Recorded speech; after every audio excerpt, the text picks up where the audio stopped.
Kitabımızı da aldık önümüze. Bilgisayardaki notlarımız da hazır. O zaman videoya başlayabiliriz. Evet. O zaman başlayalım. Merhaba. Merhaba. Hoş geldiniz dünyamıza. Hoş geldiniz. Bildiğiniz gibi Türkiye'nin etrafını döndük, dolaştık. Bekle. Hatta. Gel. Otur bakalım. Aferin sana. Bildiğiniz gibi Türkiye'nin etrafını komple döndük, dolaştık. Bursa'ya geldik. Bir önceki videoda hep beraber geldik. Kısa bir süre ailelerimize vakit ayırdık ve hemen size tekrar geri kavuştuk. Evet. Şimdi bu videoda ne yapacağız Cem Bey? Şimdi bu videomuz şöyle arkadaşlar. Geç. Biliyorsunuz bir önceki videomuzda size dedik ki Türkiye kıyı ve sınır şeridi turumuzu bölge bölge değerlendirme yapalım. Evet. Neler yaşadık, neler yaşamadık, aklımızda kalanlar, hoşumuza gidenler, gitmeyenler, öyle ufak derleyici bölge bölge bir sohbetvari video yapalım Hem istedik. biz anılarımızı yad edelim. O kadar çok anı birikti ki bazılarını unutmuşuz bile. Şimdi geri dönüp videolardan baktık öncesinde. Notlar aldık. Nerelerde kalmıştık, ne yapmıştık diye. Öyle bir gözden geçirdik tekrar. Gerçekten o kadar çok anı birikti ki Evet. hangisini anlatacağımızı bilemiyoruz. Bu arada hemen ben önce şunu hatırlatayım. Şimdi biz bu turun bölge bölge özetlerini yapalım diye konuştuğumuzda YouTube kanalımızın ana sayfasında bulunan oynatma listeleri başlığı adı altında şu anda bahsedeceğimiz her konumun aslında genel videoları mevcut. Yani bahsettiğimiz... Oynatma listeleri mevcut. Gülden'in size demek istediği o. Demedim oynatma Hayır. listelerini. Oynatma listeleri mevcut. Yani o oynatma listesine girdiğiniz zaman Ege bölgesi, Akdeniz bölgesi, Güneydoğu, Doğu, Karadeniz, Marmara bölgelerinin direkt videolarına ulaşabilirsiniz. Evet. Şimdi kısaca bahsedeceğiz ama merak edenler, belki bizi o zaman takip etmeyenler varsa Türkiye kıyı ve sınır şeridi turu Ege bölgesi diye bu videoda bahsedeceğimiz her şeyi detaylıca bulabilirsiniz oynatma listesinde. Evet, şimdi hazır mıyız? Hazırız. Peki. Bu arada hazırız derken ben anlatayım neden böyle yarım yamalak konuştuğumu. Şey oldu ya, video hazırlığı yapıyoruz, böyle bir geçmişe baktık falan ya, böyle bir heyecan yaptım ben. Sanki ilk defa video çekiyormuşuz gibi oldu. Gülden geçmişe de geri döndü. Evet. Yani geçmişe geri döndü derken şu an hazır önümde de ekran açıkken onu söyleyeyim. Biz bundan bir yıl öncesinde, yani Ocak ayının başlarında Karavan Hayatı 11 numaralı videomuzda yeni bir macera başlıyor videosundaki heyecanı ile şu anki heyecanı aynı. Bir yıl değil, 2 yıl hemen hemen. Hemen hemen 2 yıl. Burada 1 yıl olarak gösteriyor hala 2 yıla için. düşmediği için. O heyecanla aynı heyecan. Evet, yani dönüp gerçekten. o videoyu da izlerseniz ne demek istediğimi daha rahat anlarsınız. Şimdi konuyu toparlayacak olursak, çünkü çok uzun bir video olsun istemiyorum. Bu mümkün mertebe konuşmaları çok hızlı yapacağım ve çok toparlaya devam edeceğiz. Evet. Atladığımız şeyler olursa yorumlarda yazmayı unutmayın. Bilgimiz dahilinde cevaplamaya her zaman için hazırız, biliyorsunuz. Şimdi şöyle bir başlık atmışız. Turun çıkış sebebi. Evet. Nereden bu tur aklımıza geldi de niye Türkiye kıyı ve sınır şeridini gezme ihtiyacı duyduk? Buyurun. Aslında biz karavan hayatına başladığımız gibi zaten gezmeyi planlıyorduk ve gezdik de. Hani kısa kısa gezdik. Akdeniz'e gittik, işte Ege'ye gittik. Sezon gereği neresi daha müsaitse oralara gittik. Daha önce Ege ve Akdeniz'i özellikle gezmemize rağmen bu sefer dedik ki karavanda yaşıyoruz. Hareketli bir evimiz var ve neden sürekli gezmeyelim? Sürekli gezmeyelimden sonra da Türkiye turu yapalım o zaman diye düşünüp en başından beri hep bu rotayı hayal ettik. Ama ilk 2 yıl kısmet olmadı. Evet. Kış geldi, soba kurmaya geri döndük. Sonraki yıl Çanakkale tarafından bu tura başlamaya niyetlendik ama gene farklı olaylar gelişti ve biz bu turu gerçekleştiremedik. Yaşadığımız birkaç aksilik sonrası da artık tak etti canımıza ve Ocak ayının en başında olmasına rağmen biz yollara düştük. Yollara düştüğümüzde de en yakın kıyı şeridi neresi var? Balıkesir var Bursa'ya. Ve direkt Balıkesir'den başladık. Yani kafamızdaki plan şuydu. Evet, gezmek istiyoruz ama hani öyle palas pandalas, rotasız belli olmadan, işte burnun nereye giderse o tarafa git olmasın dedik. Kaba bir rota düşündük. Dedik ki madem öyle, çok güzel bir ülkede yaşıyoruz ve bu ülkenin harita sınırını çizelim. Evet. Bununla başlayalım dedik. Güzel bir planla başlayalım dedik. Aklımıza bu Türkiye kıyı ve sınır şeridi turu buradan geldi. Böylelikle ülkenin batısından doğusuna her yerin ufak da olsa bir tadını alabilecektik aynı zamanda. Her bölgeyi Aynen görebilecektik. Hem de bizim için özel bir anı olmuş olacaktı. Tabii. Kıyı ve sınır şeridini dönebilmek, bunu başarabilmek. Aynen öyle. Aynı zamanda bu bizim için bir ne denir ona? Challenge'tı. Tabii Challenge'ın yani, değil de kendimizi sınadık aslında bir yanda. aynen. Yani. Çünkü biliyorsunuz artık birçoğunuz bizi tanıdı. Bu video ile birlikte bizi tanıyacak olanlar da biz ikimiz de sabit geliri olmayan, harici bir sabit geliri de olmayan, yani ev kirasıydı, oydu buydu, geliri olmayan, tek evi 4 yıldır içinde yaşadığı bu karavan olan bir çiftiz. Ve yaklaşık 2 yıldır, hatta 2 yıldır da bizimle birlikte bir evcil hayvanımız vardı. Max, barınaktan sahiplendiğimiz. Bizimle beraberdi. Aynen öyle. Barınaktan sahiplendiğimiz bir evcil hayvanımız da var. Biz üçümüz bu yola çıktık ve aynı zamanda kendimizi sınamış olduk. Evet, kararlılığımız, azmimiz. Evet, yani yapılabilirliğini göstermiş olduk. Aynen aslında. Öyle. O yüzden bazı önerileri mesela dikkate almadık. İşte birçok yer tavsiyesi oldu gittiğimiz yerlerde. Buraya da gezin, buraya da görün. Çünkü dikkate almadık demeyeyim de yanlış anlaşılmasın. Dikkate aldık. Sonrasındaki tura ayırdık buraları. Evet. Çünkü bu belirlediğimiz planlı rotanın dışına çıkmak istemedik. Aslında buradaki kararlılık kısmında onu anlatmak istedim. Çok güzel yerler gördük. Ege ile başlayalım o zaman.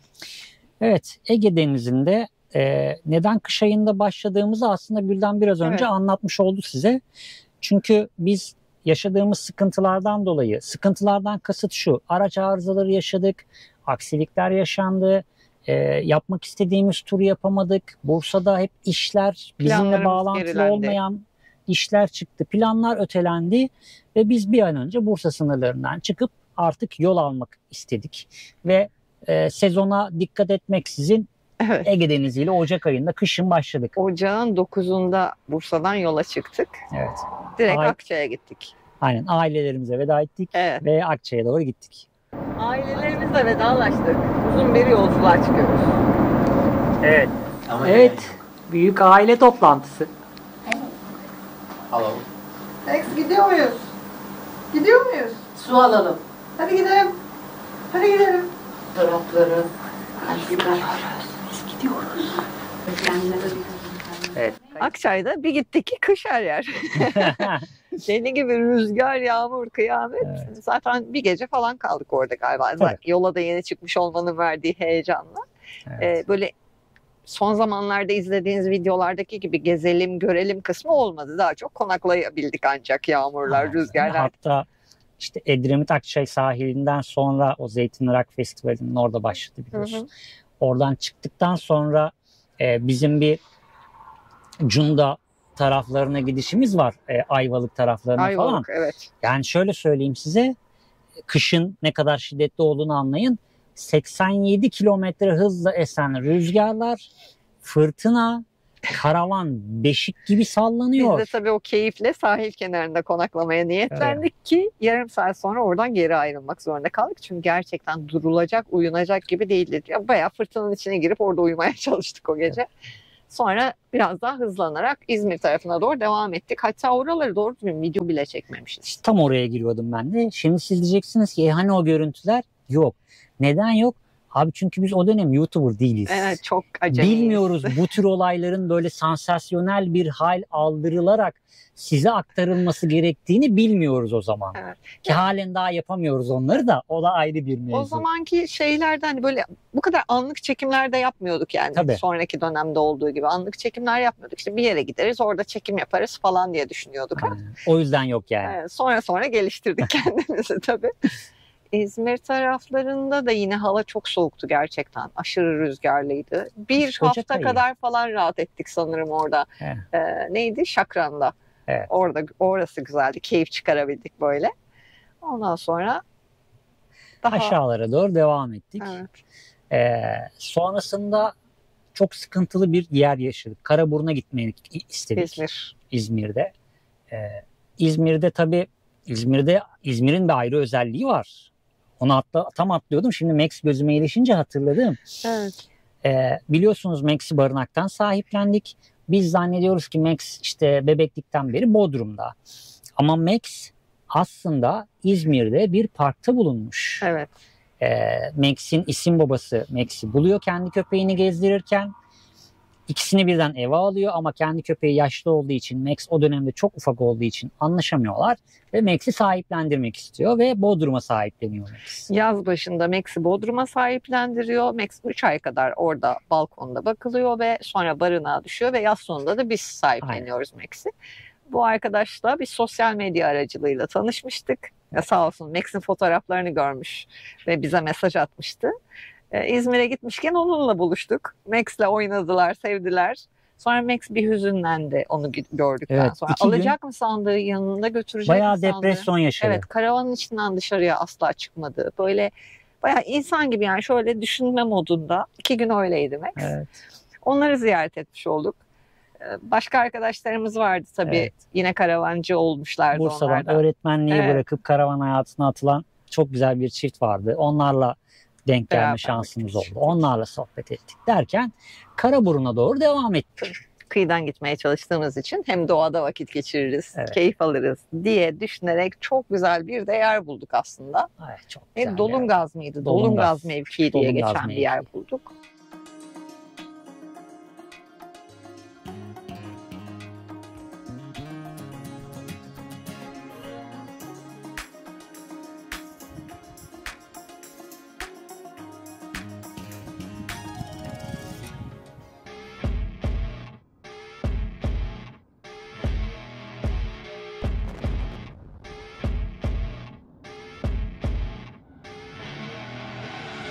I see you rolling up, Uber black Cadillac, high heel boots and a sexy body full of tats. Baby's bad, oh baby's hella bad. After her there ain't no coming down. İnişi çok zordu toprak yollarda. Tabii biz o zaman çok böyle arıza yaşamadığımız için de biraz cesurduk galiba. Hayır, arıza yaşamadığımız değil. Arızalar yaşadık. Ama ufak Yani tefek arızalar yaşadık. Yolculuk kısmında. O tura çıkmadan önce de çok ciddi bir bakım yaptırdık aracımıza ve yola çıktık. Hiç aklımızın ucundan böyle bir şey yaşayacağımız gelmiyor. Ve İzmir Karaburun'da motor bloğumuz kulak kırdı. Onun da videosu mevcut. İzlemek isterseniz ona da ulaşabilirsiniz. Bizim için. Evet, bugün 3. gün. Acayip bir rüzgar var. Muhtemelen yağmur yağacak. Şöyle tepeyi göstereyim. Biz hala bir çözüm bulamadık. Yani denediğimiz bütün çözümler işe yaramadılar daha doğrusu. Bizim için inanılmaz stresli bir şeydi. 10 gündü. 10 gün orada mahsur kaldık. Mahsur kaldık ve en yakın market 3,5 kilometre ötedeydi. Ulaşım yok, minibüs yok. Bir iki defa minibüs bekleme gafletinde bulundum. Gelmeyince sinirlenip yola revan oldum. Yürüyerek yola devam ettim falan. Böyle enteresan bir yerdi orası da. Oradan kurtulabilmek için Tolga günlerce yakın ilçelere gidebilmek için uğraştı. Biz Max'le çok soğuk, rüzgarlı bir alan olduğu için sürekli içeride bekledik. Araç kriko üzerinde, motor bloğu ayrıca tutturulmuş şekilde falan, böyle gerçekten çok stresli bir 10 gündü. Evet. Birazcık masrafla kurtardık. Evet, az bir masrafla kurtardık. Sonrasında Karaburun'u o moral motivasyonla dönemedik. Dedik ki buraya bir kere daha geleceğiz, daha keyifli gezeceğiz. O yüzden Karaburun'un o burun kısmında bir fener var. O feneri bir sonraki turumuza bıraktık. Ve devamını sonrası için bıraktık. Oradan geri döndük. Aşağılara doğru ufak ufak iniyorduk ki Didim taraflarına geldiğimizde ülkemizi çok derinden etkileyen ve inanılmaz derecede hüzne boğan depremi yaşadık. 6 Şubat depremini biz Marmaris civarında ya da Didim'de doğru Didim taraflarındaydık. Didim'de bir sabah uyanınca gördük. Evet. Hepimiz gibi. Bizi de turumuzu bıraktık aslında. Olduğumuz yerde kala kaldık böyle. Ne yapılabilir, ne edilebilir? Bizim o dönemde birlikte konuştuğumuz şey şuydu. Turu iptal, gidelim yardım edelim. Evet. Sonrasında dedik ki dur bir bakalım. Çünkü 99 depreminde yaşadık ikimiz. Dur bir bakalım nasıl organize oluyorlar? Bize ihtiyaç var mı? Biz ne yapabiliriz? Sonra çok kısa bir süre sonra baktık ki bir organizasyon sıkıntısı mevcut. Ortalık çok karışık. Karavancıların birçoğu ve sosyal medyada karavan sayfalarında karavancılar niye duruyor oraya gitsenize varyansınları edildi. Dedik ki dur. Evet, ilk heyecanla biz de gidelim istedik açıkçası. Ama sonra durup düşününce, gelişen olayları görünce zaten yollar kapalıydı. İkincisi bizim buradan oraya gitmemiz zaten bir yetkin bir arama kurtarma görevlisi değiliz ikimiz de. Evet. Haliyle sadece orada zor durumda kalan insanlara destek olmak amacıyla gitmemiz gerekiyordu. Yapabileceğimiz şey buydu yani. Ama karavanın şartları da çok kısıtlı. Kış aylarında zaten elektriğimiz belli bir süre dayanacak. Tabii. Artı insanlar su ekmek bulamazken bizim zaten 100 litrelik bir depomuz var. O kadar götürdüğümüz su kısıtlı Tabii. gün sayısında yetecek ve sonrasında Hiç biz de o kimseye yetmez. muhtaç insanların kalabalığına dahil olmak zorunda kalacağız. Yok yere yani. Ya insanlar Başkasının hakkını mazot, yemiş olacağız aslında orada. tabii yani. ki mazot bulamazken Evet. Webasto çalıştıracaksın. Mazota ihtiyacın olacak. Suya ihtiyacın Aynen olacak. öyle. Hani diğer insanlara yardım etmeye kalksan da bir şeye ihtiyacın olacak. Bu sefer sen de onların durumunda olacaksın. Sen de muhtaç durumda Tabii, kalacaksın aynen ve o zincir sen ve senin gibiler yüzünden daha da büyümeye Evet. başlayacak ve biz Asıl bu yüzden ihtiyacı olanlara yetmeyecek belki bu aynen sefer. bu yüzden maddi destek yaptık güvendiğimiz Evet. kanallara. Ondan sonrasında mecburen dışarıdan izledik ve yapabildiğimizi dışarıdan yapmaya Evet. çalıştık. Üzücü bir gündü. Çok uzun süre bunun şeyini atamadık üzerimizden. Video çeksek mi? Çekmesek mi? Tura devam etmemiz lazım. İşte YouTube yapıyoruz. Bir şekilde içerik üretmemiz lazım. Bunun sarmalını çok yaşadık o dönemde. Evet. Ve o dönemde Didim'den şeye kadar inmiştik. Bördübet. Bördübet'e kadar inmiştik. Bir yerde. Zor günlerdi ya. Aynen öyle. Zor günlerdi. Hayat yani devam hepimiz etmek için. zorunda bir yerde. Malum yapacak bir şey yok. Keşke böyle kötü olaylar yaşanmasa ama bunlar da hayatın gerçeği maalesef. Aynen öyle. Önemli olan bilinçli bir toplum yaratabilmek falan. Neyse o konulara girmeyelim. Biz o dönemde de çok konuşmuştuk Evet. o konularda. Bu video o konular için olan bir video değil. Sonrasında ne yaptık? Depremden sonra, Bördübet'ten sonra aslında biz Bodrum'a indik. Evet. Bir de Bodrum'a niye indik? Hem Max'i sahiplendiğimiz barınağı ziyaret hem de Bodrum'un en uç kısmındaki yer neydi adı? Gümüldür diyeceğim geliyordu ki hiç alakasız orası. Bodrum'un en ucundaki. Gittik Ne o? Max'in komşularına. Ha şey. Yok gelmiyor. Neyse ben yazarım onu. Unuttum şu an ama. Şu an aklıma gelmiyor. Unuttum yazacağım. Gümüşlük. Gümüşlük. Evet. Bod- Max'in barınağa düşmeden önce yaşadığı yer orasıymış. Evet. Ve bir komşuları varmış. Max'i çok seviyorlarmış. Zaten barınağa verilmesine Evet. aracı olmuş. Onları da ziyaret ettik. Aynen. Max onları görünce çok mutlu oldu. Aşırı mutlu oldu. Max ödül Aşırı. mamaları getirmişler. Onlara da sizin Onları aracılığınızla ziyaret ettik, tekrar bir teşekkür edelim. Böyle bir güzel yavruyu bizim hayatımıza dahil edilmesine vesile oldukları için. Aynen öyle. Türkiye'yi gezdi Max de bizimle Ya. birlikte. Sonra biz antik kent gezmeyi çok seven bir çift olduğumuz için Yaz kış demeden. evet o dönemde özellikle Ege kıyılarında inanılmaz antik kentler var. Her biri birbirinden muazzam. Evet. Yani bunun en ünlüsü o bölgedeki Efes. Yani geze geze bitiremedik. Ama şunu fark Şimdiki ettik. hali çok daha değişti, güzelleşti. Biz Aynen gezdiğimizde öyle. değil. Şimdi gece müzesi falan açıldı Efes'in içinde. Gitmediyseniz, görmediyseniz tavsiye ederiz. Mutlaka gidin. Ama şunu fark ettik o dönemde. Biz o dönemde antik kent serisi de yapmıştık. Evet. Baktık ki bizim insanımız antik kent, taş, dağ, tepe sevmiyor. Hiç Evet, izlenmedi o Şöyle videolarımız. yapıyorduk. Haftanın bir günü normal karavan hayatı ve gezi videosu paylaşıyor. Bir günü de antik kentleri paylaşıyorduk. Çünkü gerçekten biz seviyoruz ve çok değerli yerler aslında. Evet. Ama tabii işte herkesin ilgi alanı olmayınca sonra bunları ayırmanın gereksiz olduğunu fark edip size de ufak ufak göstermeye devam ettik normal karavan hayatı içinde. Ama işte dediği gibi Tolga'nın Ege bölgesinde müthiş antik kentler gezdik. Onlar da yine oynatma listelerinde antik kentler başlığı altında ayrıca Aynen varlar. İlgi alanınıza giriyorsa oradan izleyebilirsiniz onları da. Aydın, İzmir, Datça'dayız. Aydın, Datça'ya geldik. Datça'yı biz çok seviyoruz. Datça müthiş bir yer. Yani Motosikletle de gittik. Evet, çok defalarca gittik, yine doyamıyoruz. Ve her Evet. gittiğimizde yeni bir yerini keşfediyoruz aslında. Bu sefer karavanla gittiğimizde Perili Köşk diye bir giriş var. Yani Datça'nın girişinde Periköşk diye bir bölüm var. İlk defa oraya gittik. İlk defa konakladık. Konaklamalara doyamadık. Döndük oraya gittik. Evet. Döndük oraya Gittik gittik. Datça'yı gezdik, geri döndük oraya. Yani konaklama kısmında inanılmaz rahat, manzarası müthişti. Karşıda adacıklar vardı falan, yani biz oraya doyamadık gerçekten. Bayıldık. Ve orada bir Datça'da- muhteşem an yaşadık. Hemen araya giriyorum. Datça'da sanırım 3-4 video falan çektik belki. Ama her Fazlası seferinde orada var. konakladık yani. Fazlası var. Evet, orada muhteşem bir an yaşadık gerçekten. Evet. Onun hemen fotoğraflarını koyuyorum şu an. Karavan hayatının belki de en güzel manzarası. Muhteşem bir çift gökkuşağı. Evet, çok güzel. Harika görünüyor.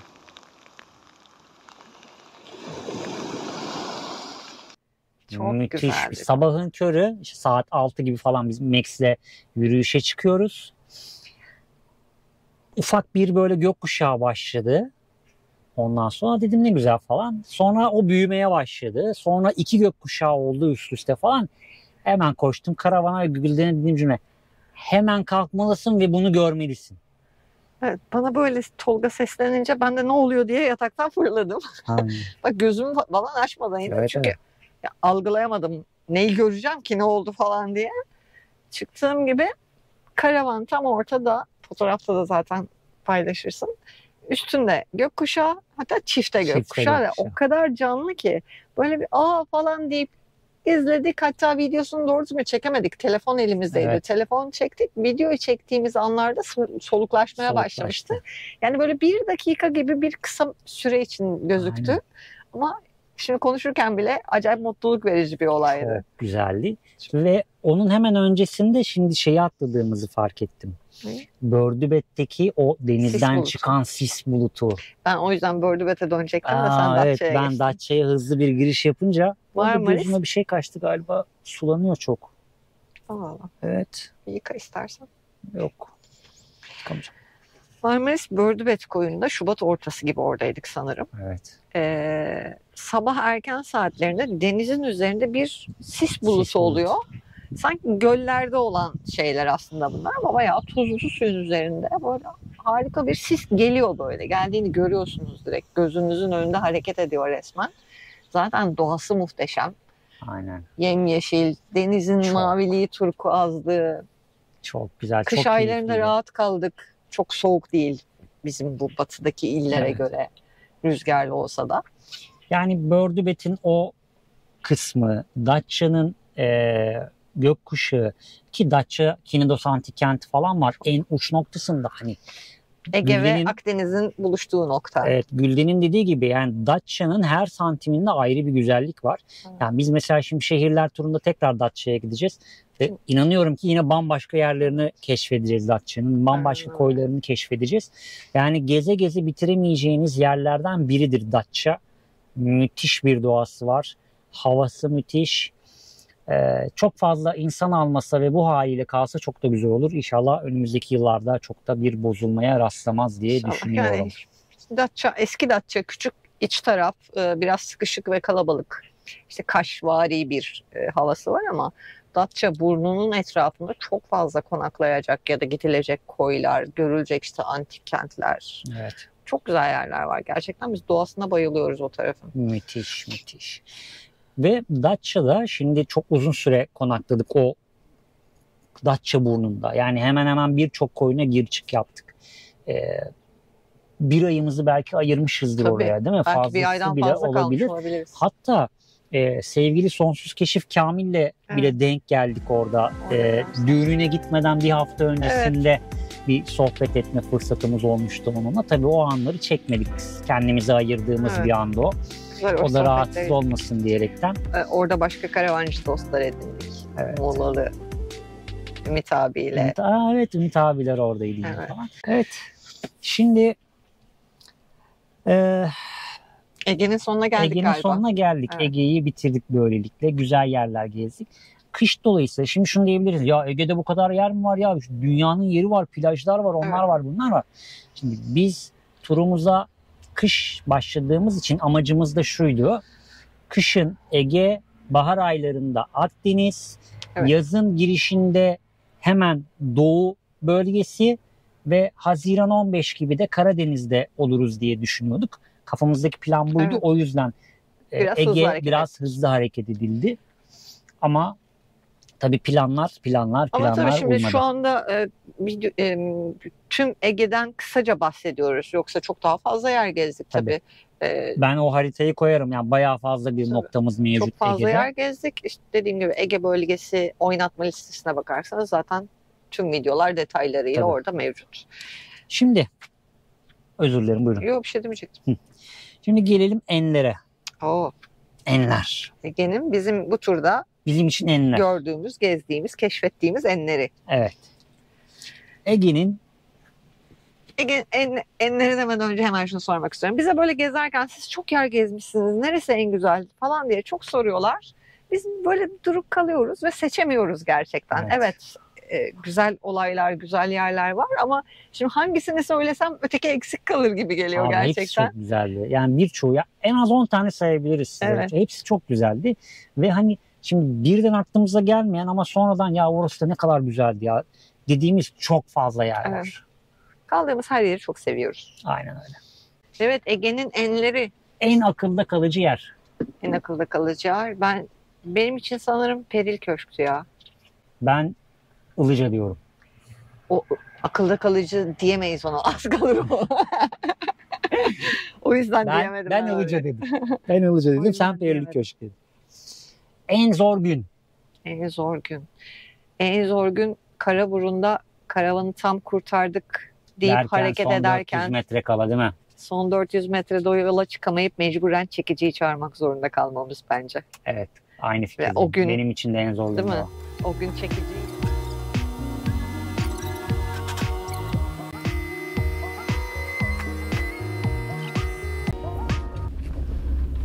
Aracımızı çekiciye yükledik.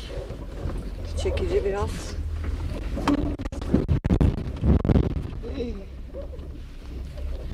Bu bassızlıkla çekiciye de zarar vereceğiz galiba. Çok korkunç. Allah. Max çekici... Max diyorum ya. Ben Max'le arkadayım. Tolga çekicinin yanında, ön tarafta. Şu yoldan çıktık mı sonrası kolay olacak gibi ama burası biraz bozuk bir yol olduğu için böyle saçma sapan çekicinin altı bile vuruyor yani. O gün çekiciyle İzmir'e kadar gittik. Biz Max'le karavanın arkasında böyle yani her an ayrı bir stresti o gün. Aynen. Tam kurtul.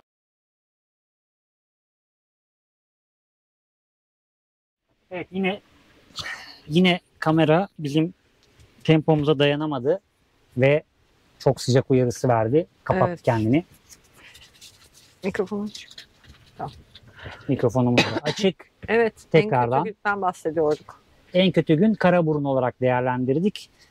Eski takipçilerimiz de muhtemelen bizimle aynı fikirde olacaktır. Evet. Bizim için en kötü gün Karaburun'dan Karaburun'da- kurtuluş günüydü aslında. evet. Motor bloğunun kırılması falan değil de tam böyle yaptık ettik o kadar gün çabaladık derken yola böyle 300-400 metre kala motor bloğunun yeniden düşmesiyle bizim morallerin yerle bir olması, sonra mecburen çekici çağırmamız ve İzmir'e kadar çekiciyle gitmek zorunda olmamız bence en kötü gündü. Aynen öyle. Bu konuda hemfikiriz. Peki en güzel konum. En güzel konu.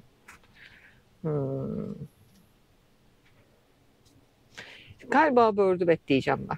Ben de. Öyle mi? Evet. Yani hani çok sessizdi, Çok doğaldı. sakindi, aşırı doğaldı. Çok doğru zamanda oradaydık. Aynen. Yani kimse Gerçi gelmedi ben o konuda gitmedi. biraz Datça'yla karışıyorum ama Evet. Perili Köşk de Bördübet çok güzeldi ama Bördübet daha Bördübet daha sakindi sakindi. falan ya böyle. O kadar çok rüzgar yoktu. Yürüyüş yapabildik rahat Evet. rahat. O doğanın güzelliği falan harikaydı. müthişti. En kötü konum. En kötü. Bizim yaşadığımız tecrübelerle alakalı olan en kötü konum. Ben Ayvalık sahil diyorum. Evet. 80 Yani şu kilometrelik kötü bir rüzgar. şey hatırlayamadım da o yüzden. Evet, o 87 O anki kilometre. o günün şartlarıyla Evet, evet. en kötü konum orasıydı. Yani ki biz rüzgarda konaklamaya alışkın insanlar olarak zaten takip edenler biliyordur ama şimdi biz bu turdan beri karavanda değiliz. Bizim 4. yılımız bu Evet. yıl karavanda. Yani karlar altında da kaldık. Çok şiddetli yağmurda da kaldık. Fırtınada da kaldık. Rüzgarda da kaldık ama orası gerçekten bizim bile dayanamayacağımız kadar çok rüzgarlıydı. Çok fenaydı. Sahilde kalmamızın dezavantajıyla o rüzgarla beraber karavana deniz suları gelmeye başlamıştı. O kadar Aynen. kötüydü yani. Kaçmak zorunda kalmıştık. Peki o zaman bunda muhtemelen ikimiz de aynı fikirde olabiliriz de olmayabiliriz Ha. de. Evet. Başlıkları Tolga not etti bilmiyorum. En büyüleyici an. En büyüleyici an. Çok ya. Büyüleyici an deyince hep benim aklıma doğa olayları geliyor. Yani o dediğimiz bir olay olması lazım. Ya da dediğin bir olay olması lazım. Bilmiyorum ben Ilıca sanırım benim için en büyüleyici ya. Ilıcı ama. Evet. Ben Evet. çifte gökkuşağı diyorum.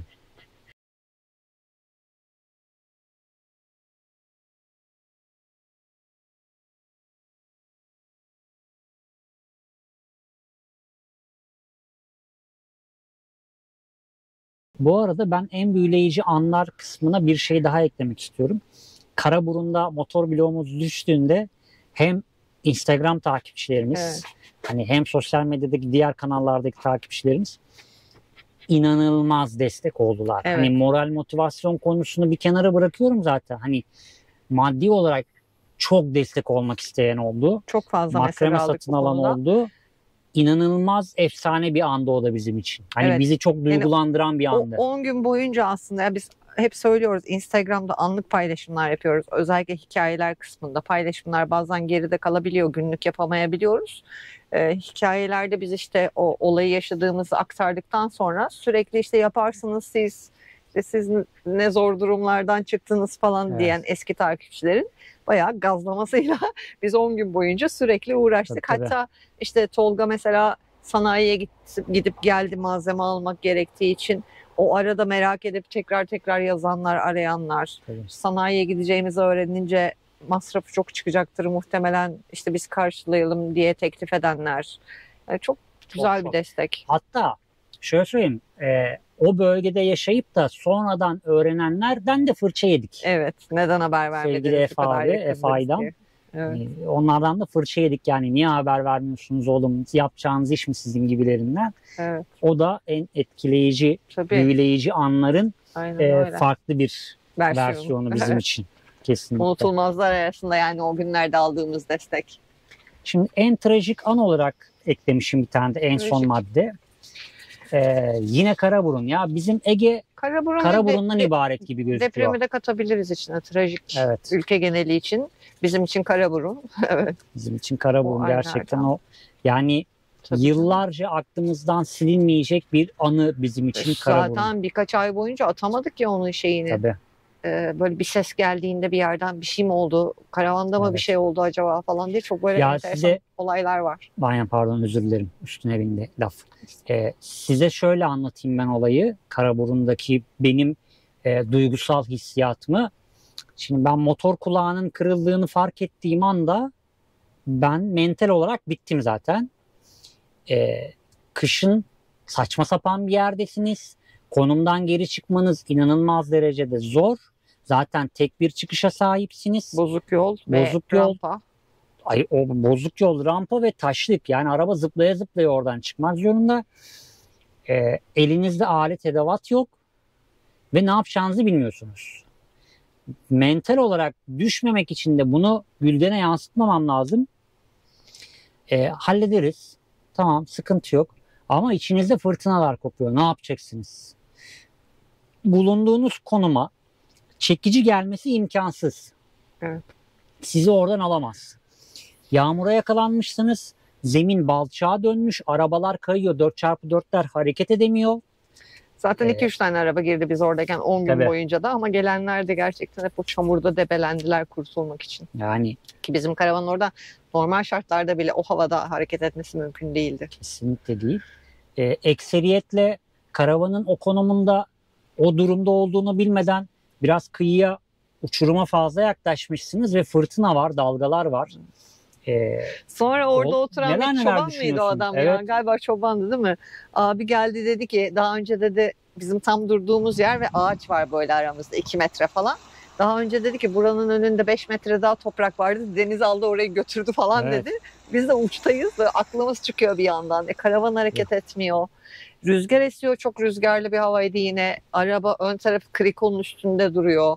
Biz uyumaya çalışıyoruz tabii o stresle birlikte Aynen, falan yani geceleri. 10 gün çok dile kolay yani. çok şeydi. Yani o stres, yaşadığım stresi kelimelerle anlatmak kesinlikle yetmez yani. Evet. Çok Çekici kötüydü. giremezdi dediği Tolga'nın. Çekici girebilse bile bizi alıp çıkamazdı. Tabii. Çünkü biz son 300-400 metre için çekici içeri girmek zorunda kaldı ve oradan bile çok zor çıktık. Çağırdığımız Defalarca çekici sürttü firmasının an itibariyle firmada araba yokmuş. Pardon. Şoför yokmuş. Kendisi çıkıyor, gençten Evet. bir çocuk. Abi diyor, eğer şoförü gönderseydi muhtemelen sen burada kalırdın. Çünkü şoför buraya girmezdi. Evet. Ben de sırf senin güzel hatırına giriyorum buraya deyip girmişti. Çekiciye araç zor sığdı. Onun haricinde aracın ağırlığıyla birlikte çekici de aşağıya basıldığı için çekicinin altını defalarca sürttü. O 300 Tabii. metrelik yoldan çıkana kadar defalarca çekicinin altı sürttü. Durup tekrar baktılar bir zarar görecek Aynen bir şey öyle. var mı falan diye. Ki en başına kadar girseydi mümkün değil, dönemezdik Yok, oradan çıkamazdık. O beraber. ilk dönüşlü bir rampa vardı. Evet. Taşlık, orayı çıkamazdık biz onunla Evet. beraber. Yani Çok zordu çok gerçekten. sıkıntılıydı bizim için orası. Yani Ege bölgesi deyince benim aklıma Karaburun Evet. geliyor. hani Bördübet, Datça vesaire Evet. falan inanılmaz güzel yerler var ama aklıma gelen ilk çağrışım Karaburun. Hiç olmaz bir şey Karaburun. oldu yani. Ve servisten, bakımdan çıkmış bir araç bunu yaşadı. Ve şunu da söyleyeyim. Servisten çıkarken araç, ustalar dedi ki hocam senin motor kulağın sıkıntılıydı, onu da değiştirdik Evet. Yani dediler. burada yaşadığımız sorun aslında gittiğimiz yolun bozukluğuyla ya da ne bileyim malzemenin eskimesiyle alakalı bir durum değil. Evet. Serviste bunu görmüşler. Yani üst kulağı değiştirmişler ve altındaki yuvaları uydurmasyon bir şekilde yapmışlar ve bize söylememişler. Alttaki yuvalar yapılmamış İşte bence. yani uydur Yani bir şey- vidaları direkt salmışlar. neydi? Sorun Helezon yay yapmışlar. helekoil. Evet. Helekoil yapmışlar. Helekoil. Helekoil miydi? Helekoil evet. Evet. Evet helekoil. evet helekoil doğru. Yani mevzu aslında kulakta da değil. Kulak karşılığındaymış. Evet. Yani kulak karşılığında yuvalar tamamen bitmiş. Vidalar Ama- tutunamadığı için de orada Maalesef. oraya kadar dayanmış motor bloğu yerinde. Çok şükür ki şeye sonradan çok şükrettik. Eğer orada değil de ana yolda o motor bloğu aşağıya düşmüş olsaydı ne karavan kalırdı ne biz kalırdık Yani muhtemelen. aks çıkacaktı. Ya bize takla attırana kadar Tabii. gidiyor iş. Yani O hızlı yüzden bir- onu hiç düşünmek bile istemiyoruz Yani ona yani. şükrettik, sonra yapacak bir şey yok yani. Böyle Evet. aksilikler yaşanabiliyor. Olmazlar olabiliyor bazen. Evet. Ama genel olarak tek bir aksilikle Ege bölgesini güzelce atlatmış olduk. Aynen. Keyifliydi. Videonun başında, ortasında ve birçok yerinde söylediğimiz gibi Ege bölgesinin birçok güzelliğini şehirler turuna bırakmış Evet. olduk. Sadece kıyı sınır hattını gezmiş bulunduk orada. Evet, Ege bölgesinde tavsiyeleriniz varsa yorumlara bekleriz ki şehirler Evet. turuna şimdiden hazırlık yapmaya başladık çünkü. Aynen. Listelerimize ekleyelim. Yine Ege bölgesiyle ilgili sizin aklınızda takılan enler varsa onları da yorumlara yazmaya çekinmeyin. Ev konforunda Türkiye kıyı ve sınır şehrini hep beraber gezdik. Şimdi de bölge bölge kritik yapma aşamasındayız. Bu yüzden kanalımıza abone olmayı, videolarımızı beğenmeyi ve yorum yapmayı unutmazsanız çok seviniriz. Evet, bu videodan sonra Akdeniz bölgesiyle ilgili bir videomuz olacak. Evet. Oralarla ilgili sormak istedikleriniz varsa yine bu videonun altına yazarsanız yine videoda onları da cevaplarız. Kendinize iyi bakın. Bir sonraki videoda görüşmek üzere. Hoşçakalın. Hoşçakalın. Ege bölgesi bitti. Maxim hayır çıkma.